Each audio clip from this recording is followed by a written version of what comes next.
Greetings and salutations, Visigoth here, and today I'd like to take a moment to share with you some of my crafting tips. Now, I've been crafting since beta, and since launch I was able to basically research and craft everything on my character.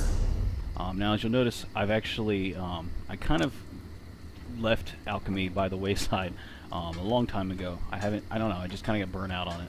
Eventually I'll probably go back and level it up. But other than that, enchanting takes forever to level up. But everything else I've gotten maxed out. One of the biggest tips, or the main tip that I can give you for crafting, is that each crafting vocation that basically you actually make something, you know, like for your character, in the sense of like a weapon or armor piece, has a passive skill like this one for blacksmithing called metallurgy. This will basically reduce the time that it takes for you to research a trait on an item, and it will also increase how many items or how many traits you can research at one time. These are a must. You must take these if you're going to do any kind of crafting, because they tie in to the trait system for item sets. Like here's an example right here, Death's Wind. If you have 2 traits researched on any item that you're wanting to craft, it will give you all of these set bonuses when you wear 2 of that item set. So like if you wore 2 pieces of armor, like say a helmet and your shoulders, and they were the Deathwind set, you would get 1890 physical resistance. So I mean, that's extremely nice. And you'll notice as you wear more pieces, you get even more, and up into when 5 items, usually it's a 5 item set, will give you a pretty large bonus. So seriously, I can't stress enough how important that is. Now you'll notice that I've actually been researching since launch, and you can see I still have some traits that are being researched, and this is still going to take 3 days. Now, I mean, that's pretty much non-stop researching. So you absolutely must take those passives to make it easier on yourself. You'll notice I can even research 3 items at a time. It still is going to take you a ton of time because each item counts individually. So you'll notice, like a heavy chest piece, it has all of these traits. You go to heavy boots, it has the same traits, but they don't count. So it's kind of like you have to research each individual trait for each piece of armor and for each weapon. So those are a must-have, those passive skills. The next thing you'll notice is that basically, while you're grinding or while you're questing up, keen eye for each of those same crafting provisions, or crafting, you know, vocations, whatever you'd like to call them. This I didn't take early on. I kind of didn't like the effect because it puts this sparkly effect on any crafting resource node that you can gather. As I was questing, I didn't like the fact that everything was glowing and sparkling. I kind of wanted to scale that back and pay more attention to the actual quests and the actual content and the story. But when you get to a certain point and you actually want to start doing crafting seriously, this is helpful. It makes the crafting resources pop out. Now, one thing that you'll notice is if you actually do all of the crafting on one character and you take keen eye on every one of the vocations that has keen eye, again, it's a little overwhelming. Everything basically ends up sparkling, but it's still helpful. Now, the next thing I find very useful, although honestly, since they kind of fixed it and made it so that you only get this on the character that you're on, it's not as useful as it used to be, but the minor hirelings, or, you know, if you're a clother, the outfitter hirelings, basically the passive that gives you hirelings, it's a nice little way to get some extra crafting resources that you then don't have to go out and grind to gather. Now, another one that's super useful, like metallurgy, is a must-have. The next one that is a must-have is extraction. One of the passives, like metal extraction as an example, will give you the ability so that when you refine whatever your crafting resource, you know, is, it will give you more from it. You get a greater likelihood of getting like the upgrade components or the tempers. That's super useful because basically you tend to hoard them. Honestly, you're not going to upgrade your gear from white to green to blue to purple to gold at lower levels, because, you know, the time that you spend in any set of armor is really short as you're lower. Now, as you go higher and higher, the time that you spend in that set of gear, it extends. So by the time that you're like, say, Veteran 1 or Veteran Rank 8, it's actually beneficial to craft a full set of gear and then upgrade it to, like, say, green or even blue, because the time that you're going to be using that gear is noticeable.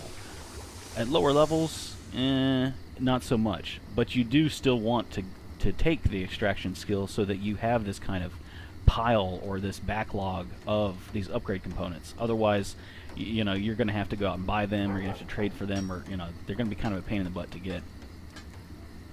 Now, basically, that's it as far as the skills go.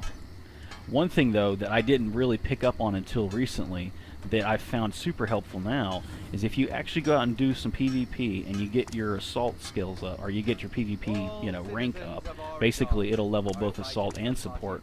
But under the assault skill line, rapid maneuvers is a really, really nice skill to have. And this really works well with stamina builds, because it does cost a lot of stamina to cast it.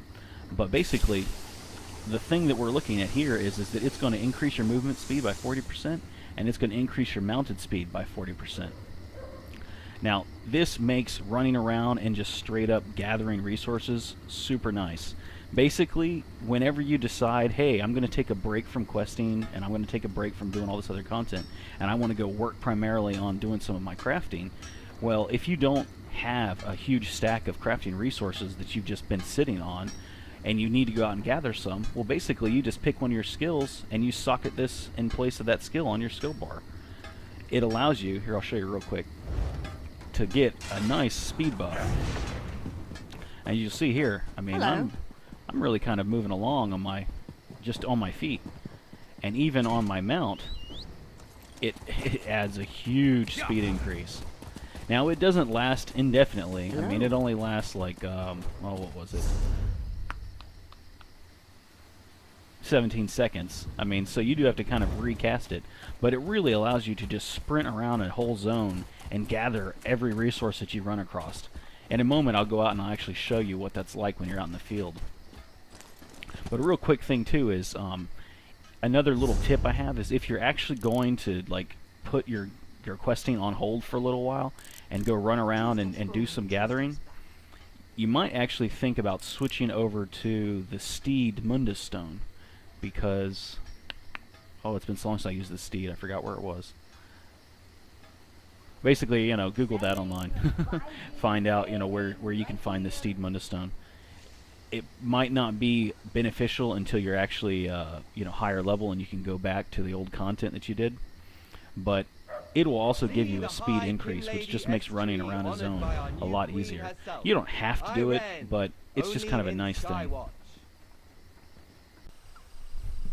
Another little tip I'd like to give you is that when you're researching items, or when you're researching traits on whatever item you are researching, sometimes you'll find it more beneficial to, like, say, when you're low level, the first trait I would research is training, so that you can actually craft all the gear that you want with the training trait, which will then speed up the progression of your skill lines. You know, so like if you're using a two-handed sword, research training on your two-handed weapon. You know, it makes a huge difference. But with that as an example, like a two-handed greatsword, training is one of the hardest traits that you'll have to find. Like, it took me forever until I finally got a greatsword that had training on it. So when something like that happens and you've got a specific trait that you want and yet you just aren't getting it, because even though it's going to take you X amount of time to research all of the traits, if you, as you noticed before, you know, some of the item sets don't require a whole bunch of traits researched. Like, here's an example right here, the Knight's Silence.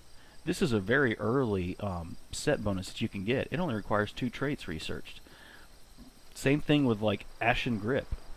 Oh, that's Deathwind. Here you go, Ashen Grip. It only requires 2 traits. And these are 2 really good set bonuses if you're trying to run a stealthy, you know, damage-dealing character. But the point of that is that, you know, certain traits like researching or, say, divines to boost your moonstone, you know, you might want to be using those from the early onset, where like one that reduces your critical hit, you know, chance to be hit, you know, if you're not doing PvP, that's not useful. Well, this is how I find those specific traits. If you look on your map, the whole time that you're gaming, you'll notice this little icon, and it's the guild trader. You'll find these everywhere throughout the game. And the thing you have to keep in mind is that just because you're in a low-level zone, or even if you go to a zone that's above your level, it doesn't matter. You know, what's at the guild trader is not bound to the level of the zone. It's bound to whatever that guild happened to put at their trader. So Greetings. I constantly go to guild traders, and I'll go in and I'll be like, okay, for weapon, and say, here we go, one-handed, and specifically, I don't know, axes, because I'm looking for a specific trait. If you just search that, leave it, you know, all traits, or you could even be like, hey, specifically I'm looking for a defending trait. But a lot of times I'll just try and get any item that has any of the traits for that specific weapon. So I'll just leave it all. And then just run your search. Oh, no weapons found. Alright, so let's leave that a little more broad open. There, let's do any, there we go. You'll notice, 577. 577 gold is not too crazy for, precise, if that's a trait that you don't have researched. Now, some of the guild traders, you'll run into an item that literally they're just selling it just to sell the trait. So the item won't be anything that you are interested in using, but the trait is something that you would want, and the price will usually reflect that. Like it might be, I don't know, 50 gold or 70 gold. At that point, it's beneficial to buy that. Another thing that really works in hand with this is if you take Research Assistant, the add-on that I've listed in one of my previous videos for which add-ons I run. It makes doing this super easy, because literally you'd come up in here and you just click, like, say, apparel, say light armor, do your search, all of the light armor is displayed. You can just quickly scroll down through there and be like, oh look, see, I don't have that trait researched. Shoot, I'm probably going to buy this. 555, that's not too bad. And then again, it does reset it, which is kind of a pain in the butt, but, all well. Now you notice, like, this trait, I already have this one researched. But I mean, this really just makes it super easy. You just scroll through here and you can pick out what you want. Now, one thing that you do have to kind of watch out for is if you're doing this for, like, this also works for recipes. Like, I'll come over here, click crafting, go to provisioning, and then go to recipes and click start search. And if you have the add-on sous chef, see that little check mark? It'll tell me, hey, I don't have this recipe researched. So I'll be like, shoot, 148 gold? Yeah, I'll take that. Now let's see what level. Yeah, it makes a level 50. That's not too bad. I won't necessarily use that on my main character, but that allows me to craft that for any of my friends, for any of my guildmates, and even if I'm running an alt. So I'll go ahead and buy that too. Now, one thing I was going to point out, though, is that you do have to be careful of with sous chef, and the way it works is it only applies to recipes that you actually learned. So if you buy an item from here, it has to be mailed to you. Then you have to take it out of the mail, and then you have to use it. Otherwise, it won't actually show up that you have that item. So you have to kind of keep that in mind. So it does make it a little difficult. You'd scroll through here and you'd be like, oh, look, here's another one. Oh, wait, I already bought this, so I ended up with 2 of these. So, it's just something to kind of keep an eye on. But since ESO doesn't have auction houses, you really need to start using the guild traders to your advantage. And keep in mind that they're spread throughout the entire game. So constantly, like, if this guild trader doesn't have anything that I'm interested in, or it doesn't have the specific item I'm looking for, that's not a big deal. I just hop on my mount, sprint over to a way shrine, and go to the next area that has a guild trader, Like, as I've been questing, I already know that, certain zones have them. Like, let's check out this little town. Yep, see, here's a guild trader too. And this isn't the same guild. This is another guild, so they will have different items. It isn't as easy to use as an auction house, but if you use it properly, and if you do keep it in mind when you go to do something, it's still super helpful. So the next thing I'll do is I'll actually show you how I actually go out and grind for resources and materials and stuff, and how I work that into my gameplay style. Now I'm going to show you how this works. I basically have to craft a whole set for my alt, the low-level paladin that I've been leveling, and I don't have any of the resources from this level bracket, so I have to come out and gather some. The quickest way that I've found to do it is basically if you have all of the keen eye Here you go. You see right there. That's what Keen Eye does. It puts a little sparkly effect, and it makes whatever the resource node is pop out. Now, as you'll notice, running around and gathering this, like if you have a mount, which you definitely want a mount, it's a little tedious. Like even sprinting and running from node to node. Let me find another one. I'll show you what I mean. Oh, there, I found one. Now I have to go up to it, and even if I don't dismount, when I hit X, the time that it takes me to get off my horse and then walk up to it's all auto. You know, basically I approached that and then I hit X, but then the character automatically dismounts and then walks whatever distance is left, and then will take the resource or gather it. When you're having to kind of fight, or you're just trying to, how to politely say this, when you're competing with other players for crafting resources, right now there's no one here, you want to be as fast as you possibly can be so that you get it and you get done. I mean, both of you have as much valid reason to say that that's yours and you're going for it. So basically, whoever gets there first, it's yours. But you'll notice you can actually do it faster if you're just on your feet, not on a mount, because you can run right up to it and boom, collect it. So this is when that skill comes in play that increases your speed, the rapid maneuvering. If you notice, I'll just pop that off. I mean, look at how much faster I'm moving without even sprinting. And if on top of that I actually start sprinting on my character, I mean, I'm moving just as fast as my mount, just on my feet. Now, it does only last 17 seconds, so you do have to keep reapplying it. And you also kind of have to watch your sprinting, your stamina meter. Because basically, if you suck up too much of your stamina while you're sprinting, you can't recast rapid maneuver.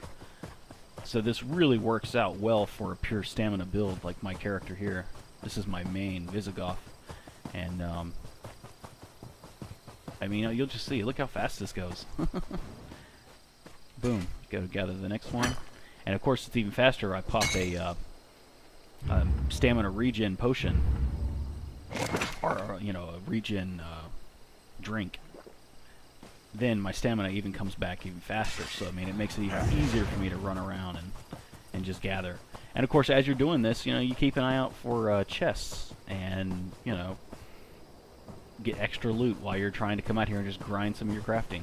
And honestly, when I do this, I tend to kind of play like some background music, and I turn off, you know, the ESO music, and I'll play something that, I don't know, makes me kind of zone out and gives me a chance to, you know, spend time coming out here grinding for this stuff. But basically, that's it. Those are kind of what I've found makes this type of, you know, play a lot easier. Well, hope you've found this helpful, and, you know, have fun. Goodbye.